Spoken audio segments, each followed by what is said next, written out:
Sejam bem-vindos a esta websérie sobre finanças bíblicas do cristão rico. A ideia aqui é falar da forma pura e simples, nossa visão bíblica sobre finanças. No episódio de hoje, vamos falar de redenção.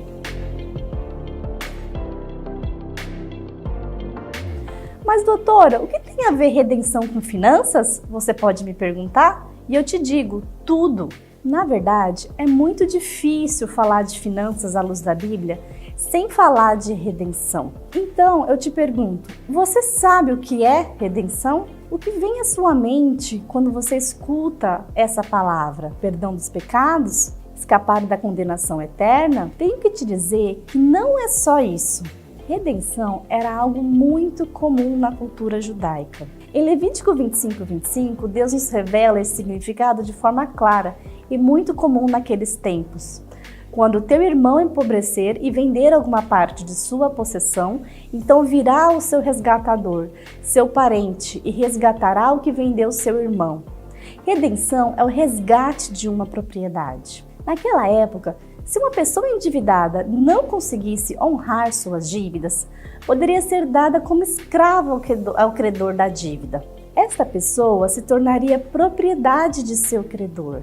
Caberia a algum familiar próximo levantar o dinheiro para pagar o credor e libertar seu parente devedor da escravidão. Pela lei daquela época, este parente que pagou a dívida seria senhor de seu próprio familiar devedor. Para nós, parece um pouco difícil de entender, né? Mas era algo muito comum aos judeus daquela época. Dar a oportunidade para que o resgatado pudesse ser tratado por sua família como um familiar e não como escravo na mão de outro senhor. Mas ainda assim, o resgatado seria servo de seu familiar, que o comprou. Isso quer dizer que o familiar que o comprou seria seu dono, mas agora trataria seu servo com amor, cuidado e dignidade. Afinal, seu servo é um membro muito próximo da família e muito amado. Imagine, por exemplo, que seu filho tivesse feito uma dívida, não conseguiu pagar e por isso foi tomado como escravo de seu credor. E você conseguiu levantar o dinheiro necessário para pagar essa dívida. Pagou o credor e o libertou. Agora seu filho foi resgatado e pela lei passa a se submeter ao seu senhorio. Mas como você o ama, não tratará como escravo, mas sim como um filho amado. Isso é redenção. E qual foi a redenção que Jesus nos trouxe? Veja o que diz Efésios 1:7. Jesus, pelo seu sangue, nos trouxe redenção. Mas redenção de quê? Qual a dívida do homem para que Jesus pudesse nos trazer redenção? Era o pecado. Veja o que diz 2 Pedro 2,19. Quem é vencido em algo se torna escravo daquele que o vence. Quando no jardim do Éden o homem se sujeitou à proposta do pecado de Satanás, ele se colocou como escravo dele.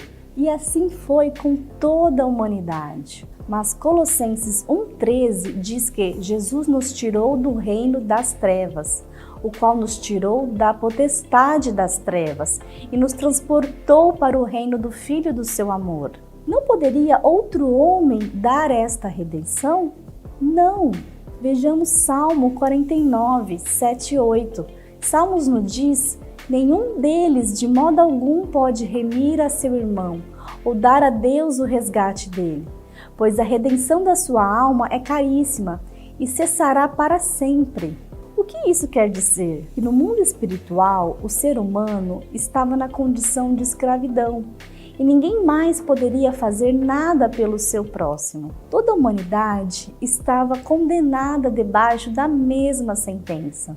Por este motivo, Jesus precisou vir ao mundo e ser concebido pelo Espírito Santo, ser gerado por uma virgem que representa alguém sem pecados, se levantar para isso nos salvar.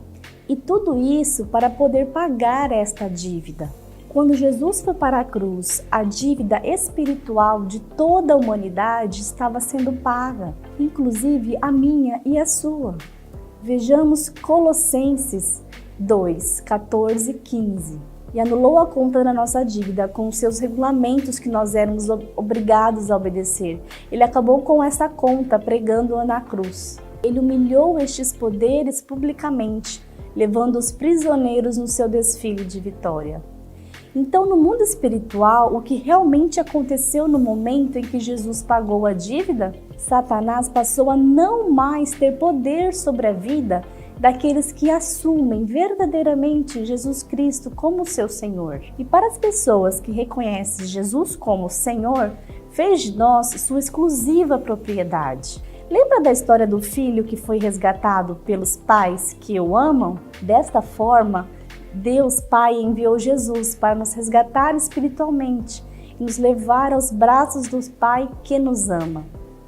Agora somos povo de propriedade exclusiva de Deus. Mas não somos escravos, porque somos agora servos e filhos de um Deus que nos ama. Sim, poderíamos dizer assim. Veja 1 Pedro 2,9. Porém, vós sois geração eleita, sacerdócio real, nação santa, povo de propriedade exclusiva de Deus. E mais, 1 Pedro ainda diz, pois vocês sabem o preço que foi pago para livrá-los da vida inútil que herdaram dos seus antepassados.